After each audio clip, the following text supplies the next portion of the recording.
প্রিয় ভাইরা, আপনাদের জন্য কিছু কথা রাখছি। সেটা হচ্ছে যে আপনারা দেখবেন ভালোর অর্থটা কি বোঝায়। আপনি কাউকে ভালো বা মন্দ বলার আগে কি অর্থটা বিচার করে দেখেছেন যে আপনি নিজে কতটা ভালো?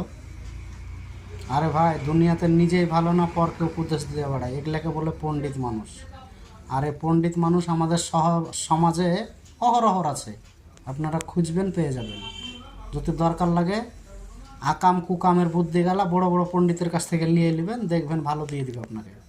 কিন্তু যখনই পণ্ডিতকে বলতে যাবেন যে চলেন এক ওয়াক্ত নামাজ পড়তে যাই, তখন বলবে তুমি যাও, আমি যাব না। তো আমাদের সমাজের দশাটা এরকম। আমি এখন একটা গান পরিবেশন করছি, আপনারা শুনবেন। হাসলে যে মিষ্টি করে প্রেম ঝরে দু চোখ ভরে, হাসলে যে মিষ্টি করে প্রেম ঝরে দু চোখ ভরে, ছিল যা মনের আশা তা আজ সত্যি হলো।